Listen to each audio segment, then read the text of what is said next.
Saludos, muy buenas. Nosotros nos desplazamos hasta la capital. Estamos en Albacete, justamente, amigos de la naturaleza. Hoy nos quiere mostrar algo pues que tenemos justamente prácticamente al lado de la ciudad de Villarrobledo y que quizá no lo venimos a visitar lo que deberíamos. Estoy muy bien acompañado en esta mañana.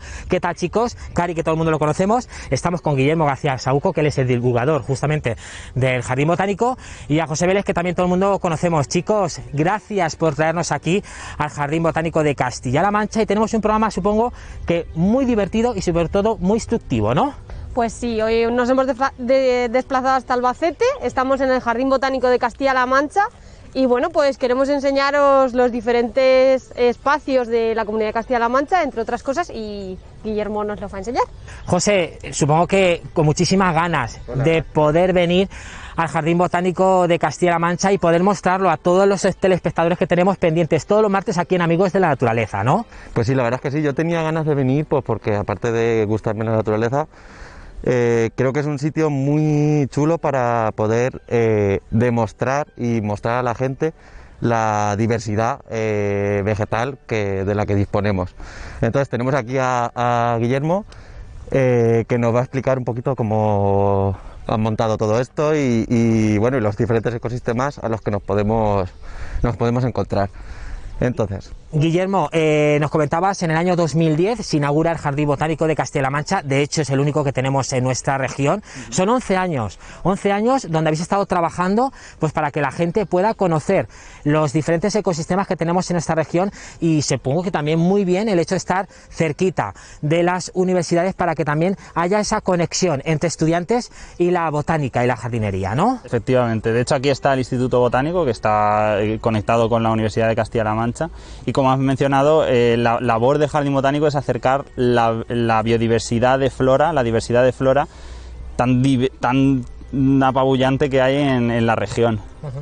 Oye, Guillermo, yo no sé si la gente es consciente del Jardín Botánico que tenemos aquí en Albacete capital, que muchas veces no vamos fuera de nuestras fronteras y no somos conscientes de que tenemos aquí una muestra de todo lo que podemos encontrar en Castilla-La Mancha. Efectivamente. De hecho, aquí en el Jardín Botánico se han representado más de 40 hábitats protegidos, únicos que se pueden encontrar en Castilla-La Mancha, en la región, y está en Albacete porque está en el sureste de la península, que es uno de los puntos calientes de biodiversidad de España.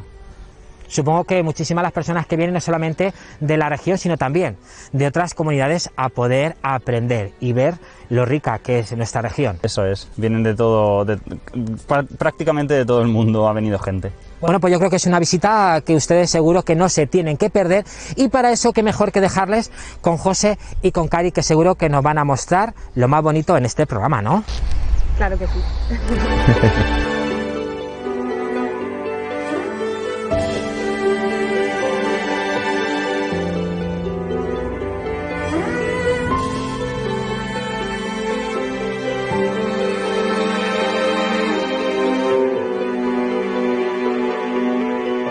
bueno, y nada, queremos hacerte unas preguntitas para que nos cuentes un poco los entresijos del Jardín Botánico. La primera, para mí, ¿cuál es la principal función de crear un jardín botánico? ¿Para qué? Y bueno, ¿qué funciones hacéis aquí o qué desarrolláis? Pues buena pregunta. La principal función es la conservación de flora y sobre todo la investigación y la conservación de flora. No tiene sentido conservar o hacer que la gente se preocupe por las plantas para que se puedan conservar si la gente no las conoce. Entonces para eso está aquí este Jardín Botánico. Aparte de que está en la provincia de Albacete, porque Albacete es una de las provincias con mayor biodiversidad de flora, y para empezar tiene 3 endemismos a nivel provincial, que eso... Piensa que hay países tan grandes como Alemania o Dinamarca que casi no tienen ninguno. Y en cambio Albacete tiene 3, solo el territorio. Entonces es muy importante que la gente, los habitantes conozcan qué flora hay que proteger, y para eso está aquí representada. Y luego ya detrás, de puertas para adentro, está la conservación y la investigación a un nivel más científico para que estas plantas permanezcan. O sea, que digamos que la principal función es divulgativa, pero luego tenéis un componente de científico y de investigación, eso es, ¿no? Que es el más importante. Bueno, viniendo por aquí hemos visto un montón de plantas, algunas nos suenan más, otras menos, como es la Vela pseudocitisus. Entonces nos gustaría que nos explicaras un poco esa planta. Pues mira, Vela pseudocitisus, subespecie pseudocitisus, es endémica del Valle del Tajo, de la zona del norte de Toledo y el sur de Madrid, y crece en estepas con yeso. Entonces crece en sitios muy áridos, muy secos, poco vistosos, y en muchas ocasiones esos hábitats se han visto destruidos por la mano del hombre. Entonces es importante conservar esa planta. Aquí en el Jardín Botánico se ha conseguido reproducir y se ha conseguido sembrar dentro de los ecosistemas recreados. Tiene que ser un orgullo Sí, la verdad haberlo que sí. conseguido. Es un equipo entre todos. ¿Cuántas especies puede haber aquí diferentes en el Jardín Botánico? En el Jardín Botánico ahora mismo hay casi 2.100 especies, 27.000 plantas más o menos. Ujú. Claro, eso sin contar pues, la flora vestigial que sale en los bordes de los caminos. Pero plantados, por así decirlo, opuestos, Más de 2.000. Más de 2.000. Fíjate qué barbaridad. Ajá. Y también me imagino que a la vez que pones plantas, atraerán también bastante fauna. O sea, quiere decir que a la hora de crear un jardín botánico también es muy importante tener en cuenta que luego va a ser habitado por muchas especies animales, aves, mamíferos, y eso también lo valoráis, lo tenéis en cuenta, se hacen recuentos o se hace algún tipo de seguimiento. Sí, de hecho se estudia, sobre todo los insectos. Ujú. El año pasado hicimos un estudio de odonatos, de libélulas y caballitos del diablo, y salieron casi 20 especies en total dentro del jardín. Y luego también se ha hecho algunos sobre sírfidos, que son moscas que polinizan y que aparentemente parecen abejas. Cuando el primer golpe de vista parecen abejas, pero en realidad son moscas que no hacen nada. Sí. Simplemente se dedican a polinizar, y también se hizo un estudio sobre este campo y se sacaron bastantes especies también que utilizan el jardín para reproducirse y para alimentarse. Eso es. Claro, al final la naturaleza atrae a más naturaleza, eso es algo que siempre ocurre. Muy bien.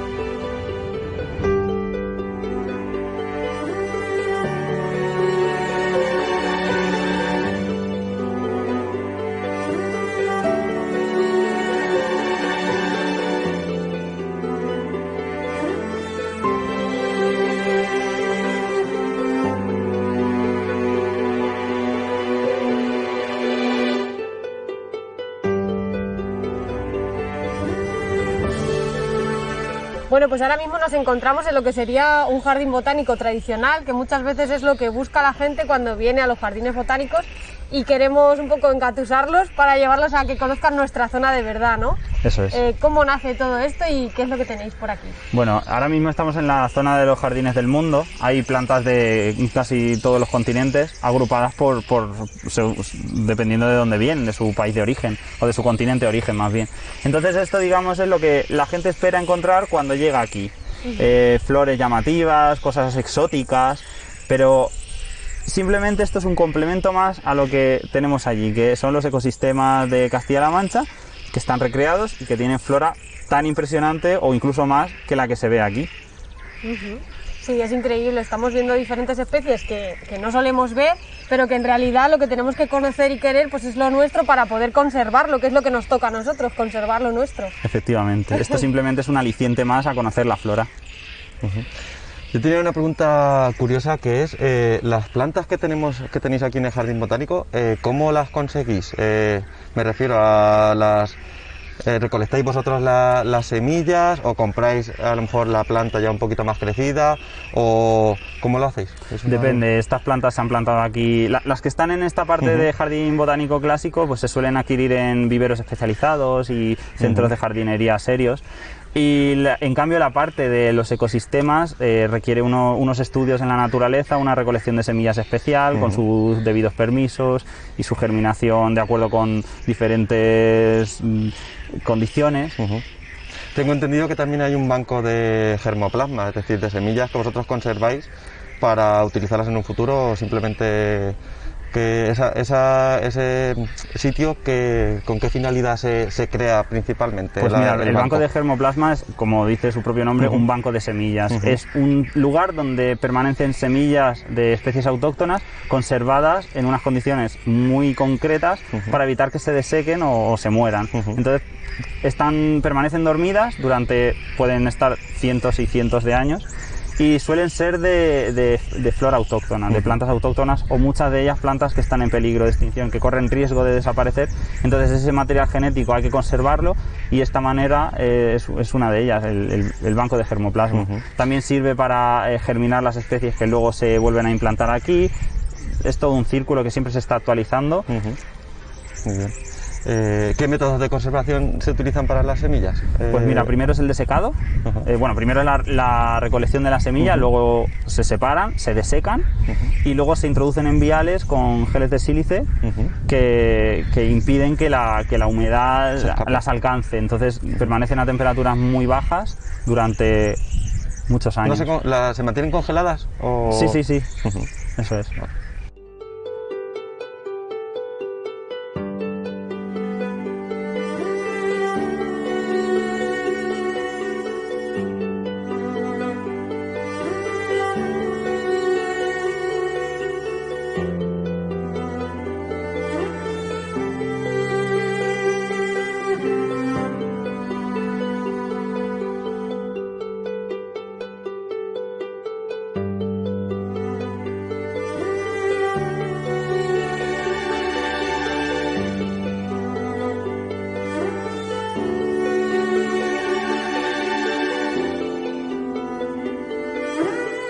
Bueno, pues estamos viendo un montón de especies de diferentes países, especies endémicas de Castilla-La Mancha. Por lo que nos has contado, toda la conservación es ecológica, es decir, no se utiliza ningún producto químico, todo es respetuoso con el medio ambiente. Exactamente. ¿Y os ha costado mucho llevarlo a cabo de forma ecológica? Bueno, yo creo que esa pregunta es más de la parte de conservación. El conservador es el que más te puede responder esa pregunta, pero sí que es verdad que el manejo en ecológico yo creo que es más fácil que estar echando productos químicos dañinos, no solo para la planta al final, porque se van acumulando en el sustrato y todo eso, sino también para el resto de fauna acompañante, de flora acompañante. Y ese manejo le ha valido al Jardín Botánico la certificación de excelencia ecológica, que no incluye solamente el manejo de jardinería, sino también el uso de la energía, los recursos hídricos, cómo se usa el agua, se malgasta agua, todo eso. Pues es fantástico. Yo tengo otra pregunta. Una de las funciones del Jardín Botánico está claro que es mostrar los diferentes ecosistemas manchegos que tenemos. ¿Cuántos ecosistemas diferentes manchegos hay representados aquí? Pues mira, casi más de 40.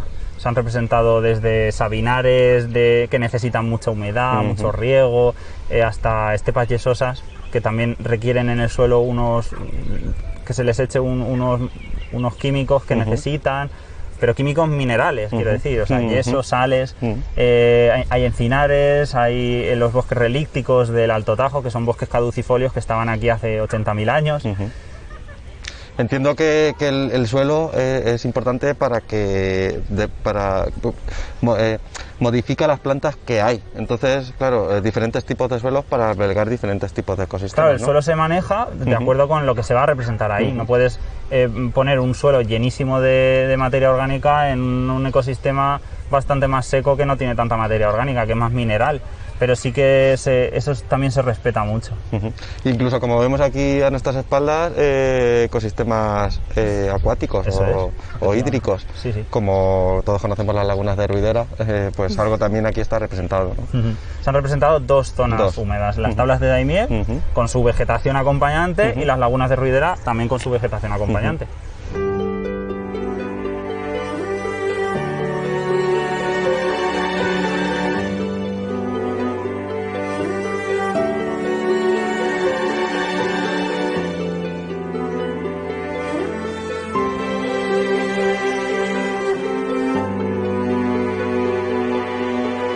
Bueno, Guillermo, ¿dónde nos encontramos ahora mismo? Pues mira, ahora nos encontramos en la zona de ecosistemas azonales, que son ecosistemas donde las plantas dependen mucho de la concentración de sales en el suelo y de si hay sal, yeso, dependen de eso. Entonces hay una zona de albardinal, que es una gramínea muy típica de zonas manchegas, hay también salsolas, si tienen nitrógeno en el suelo también, si están nitrogenadas. Entonces, lo que aquí se ha intentado representar es un poco la historia geológica del centro de La Mancha y también del Mediterráneo, porque hace 6 millones de años ocurrió un evento que se llama la crisis del Mesiniense, que digamos que el estrecho de Gibraltar se cerró. Entonces el mar se empezó a secar, hasta que quedaron lagunas hipersalinas en el fondo del mar. En esas zonas, alrededor de esas zonas, se acumulaba mucho la sal. Entonces las plantas, muchas supieron adaptarse a esos suelos tan difíciles y son muchas de estas especies que encontramos aquí hoy en día. Por ejemplo, tenemos las gipsófilas, que son plantas que están muy unidas a suelos con yeso, Lepidium subulatum, que también es otra planta típica de los yesares, se pueden ver en zonas de yesares manchegos y también en Ellín, los yesares de Ellín. Y imaginemos por un momento que en esas zonas tan áridas y tan secas de hace 6 millones de años se movieran rebaños de animales, lo que fuera, seguramente pues, animales grandes como el uro y ciervos y animales que viven en manada. El paso de esos animales origina una nitrificación del suelo por las deposiciones que van soltando. Entonces aparecen unas plantas que, aparte de convivir con la sal en las raíces, también conviven con esa nitrificación, que son las salsolas y la suaeda vera, que crece por allí. Y luego están los taráis, que son árboles que son típicos de estas zonas húmedas pero también saladas. Y así como curiosidades que tengamos por el jardín botánico, ¿qué cosas habéis visto curiosas? Bueno, curiosidades muchas, sobre todo cuando una planta te sorprende que ella misma se ha autosembrado en otra parte del jardín o que ha aparecido con unas características nuevas que nos sorprenden. Luego también la fauna acompañante del jardín, por ejemplo en época de paso, paso migratorio, pues hemos visto algún martín pescador así de repente. Hace poco crió una familia de ánades reales en las lagunas. También ahora que lo mencionas, también se ha detectado la presencia de sapo partero del sureste. Hay una población bastante formada aquí en el jardín botánico. Un montón de cosas. Al final la naturaleza llama más naturaleza, seguramente que cuando ven este espacio las aves migratorias u otras especies al final paran aquí y nos invitan a verlas. Eso es. Además, una pregunta que tengo yo, en cada época del año me imagino que en cada estación habrá una fauna asociada al jardín, o sea que irá cambiando, ¿no? Eso es. Fluctúa. Hay especies que siempre están, que lo que pasa es que no se ven tanto, pero luego, por ejemplo, en primavera, pues cuando empiezan las abejas solitarias a salir, ves conchas de caracoles vacíos que las ocupan, que las aprovechan ellos para hacer sus nidos, o en las zonas húmedas empiezan a surgir libélulas y caballitos del diablo. En los bosques caducifolios recreados, pues hay mosquiteros en invierno y lúganos, todo depende de la época del año, no siempre hay lo mismo, Eso es. al 100%.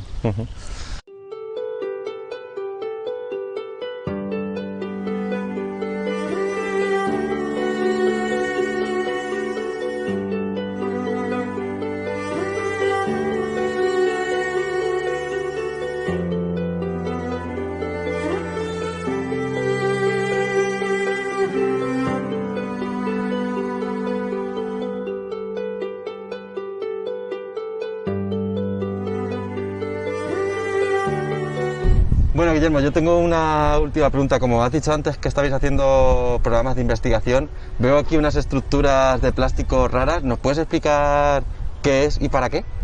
Mira, esto forma parte de un proyecto que se llama Urban Fan, que es un proyecto coordinado entre varias universidades, entre ellas la de Castilla-La Mancha.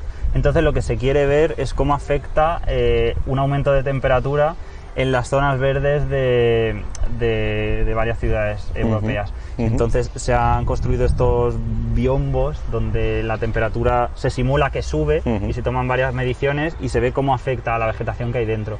Para comprobarlo, o sea, para ver cómo sería el efecto del cambio climático, del calentamiento global en zonas verdes urbanas. Porque entiendo que el cambio climático que tanto se oye en las noticias y que tanto a veces comentamos entre nosotros es real y se nota, y los que más lo muestran suelen ser la flora, ¿no? Claro. Los árboles, Claro. las plantas. Las plantas, pues se ve alterada la floración, el crecimiento. Si hay más temperatura, hay mayor evaporación, hay menos agua, las plantas lo notan. Bueno, pues nada, ya para terminar, pues queremos agradecer a Guillermo toda esta visita que nos ha hecho, el recibimiento a la asociación. Y bueno, pues cuéntanos pues qué hay que hacer si la gente quiere venir, si cuesta dinero, si hay que concertar cita, para que la gente lo sepa. El Jardín Botánico, la entrada es gratuita y se puede venir de lunes a viernes de 8:30 de la mañana a 2 y por la tarde de 4 a 6. Y los fines de semana abre por las mañanas de 10:30 a 1:15. Vale, en el caso de grupos sí que habría que concertar una cita con vosotros para hacer una visita guiada, ¿no? Exactamente, si se requieren visitas guiadas se puede contactar con el Jardín Botánico y nosotros las hacemos. Y a nivel individual podemos pasar cuando queramos, en ese horario. Eso es. Pues nada, Guillermo, muchísimas gracias por Gracias recibirnos así. Muchas gracias. Gracias a vosotros.